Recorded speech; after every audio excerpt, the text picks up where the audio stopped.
राजस्थान विधानसभा उपचुनाव 2024 को लेकर मुख्य निर्वाचन अधिकारी नवीन महाजन ने वीसी के जरिए मतगणना की तैयारियों की समीक्षा की।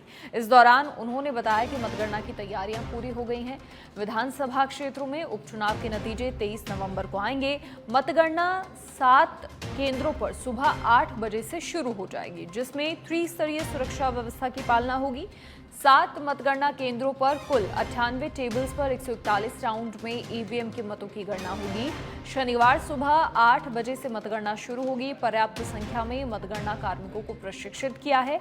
ईवीएम मशीनों को निर्धारित प्रोटोकॉल और प्रक्रिया की पालना करने, त्रिस्तरीय सुरक्षा व्यवस्था और मतगणना के रुझानों, परिणामों की जानकारी समय समय पर साझा करने के निर्देश हैं और इसके लिए मीडिया सेंटर का संचालन करने सहित व्यवस्थाएं दुरुस्त करने के भी निर्देश हैं। ईटीपीबी की गिनती के लिए 39 टेबल हैं। 23 नवंबर को सुबह 8 बजे सबसे पहले पोस्टल बैलेट के माध्यम से डाले गए मतों की गणना होगी।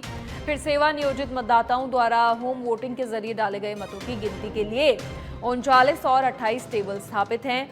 ईटीपीबीएमएस के जरिए कुल 5465 मतपत्र जारी किए गए हैं। इनमें से 23 नवंबर को सुबह 8 बजे से पहले संबंधित रिटर्निंग अधिकारी को जो मतपत्र मिलेंगे उन्हें मतगणना में शामिल किया जाएगा। निर्वाचन अधिकारी नवीन महाजन ने यह भी बताया कि कुल 3127 मतदाताओं ने होम वोटिंग सुविधा के जरिए मताधिकार का उपयोग किया। सभी 7 विधानसभा निर्वाचन क्षेत्रों के लिए कुल 141 राउंड में ईवीएम से मतों की मतगणना होगी। मतदाताओं की संख्या के आधार पर 18 से 22 राउंड में मतों की गिनती होगी।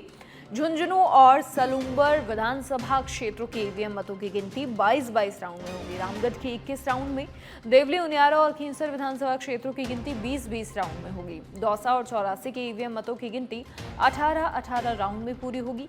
साथ ही ये भी कहा गया कि मतगणना कक्षों में बिना अनुमति के प्रवेश नहीं होगा। मतगणना स्थलों पर किसी भी व्यक्ति को बिना अनुमति के कमरे में प्रवेश करने या फिर छोड़ने की अनुमति है ही नहीं। सुरक्षा और कानून व्यवस्था पर नियंत्रण के लिए राज्य पुलिस की व्यवस्था, केंद्रीय पुलिस सुरक्षा बलों, साथ ही आरएसी और पुलिस होमगार्ड कार्मिकों को भी तैनात किया गया है।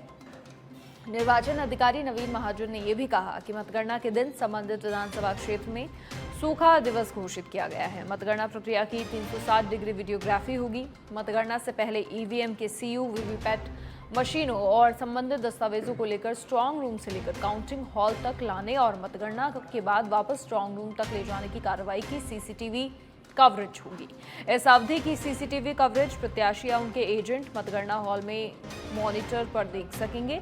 काउंटिंग हॉल में संपूर्ण मतगणना प्रक्रिया की 360 डिग्री सीसीटीवी कैमरा या वीडियोग्राफी से कवरेज होगी, जिसमें डेट और समय की मोहर के साथ ये कवरेज होगी। मतगणना स्थल पर चैनल टीवी पर भी रुझान जारी होंगे। मीडिया कर्मियों के लिए मतगणना केंद्र पर एक पृथक कक्ष में मीडिया सेंटर बनाया गया है, जहां पर कंप्यूटर स्क्रीन और इंटरनेट आदि की सुविधा उपलब्ध रहेगी।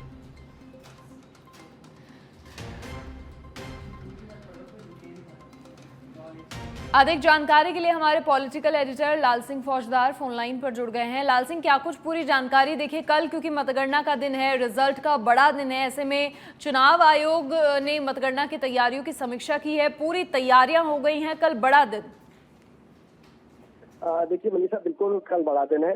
7 विधानसभा क्षेत्रों में जहाँ उपचुनाव हुए हैं उनका कल परिणाम आएगा और चूंकि पूरे प्रदेश की निगाहें इस पर टिकी है, एक मिनी चुनाव हम लगातार इसको कह रहे हैं। अलग अलग भौगोलिक क्षेत्रों में अलग अलग दृष्टि से अलग अलग राजनीतिक समीकरण और दिग्गज नेताओं की साख को दांव पर लगाए हुए ये 7 विधानसभा चुनाव परिणाम काफी अहम रहेगा, सत्तारूढ़ पार्टी के लिए भी और विपक्ष के लिए भी।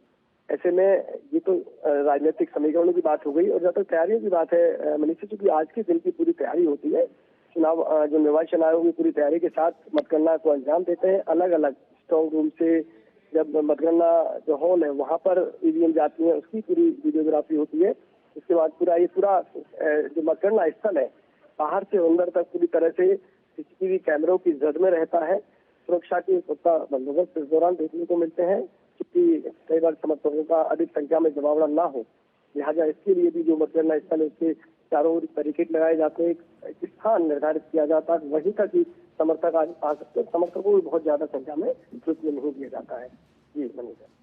चलिए लाल सिंह, शुक्रिया तमाम जानकारी साझा करने के लिए आपका। तो 23 नवंबर कल नतीजों का दिन है और लगातार उसी के चलते चुनाव आयोग ने मतगणना की तैयारियों की समीक्षा की है। तमाम व्यवस्थाएं दुरुस्त हैं या फिर नहीं, और इसी को लेकर एडवाइजरी दिशा निर्देश भी जारी किए गए।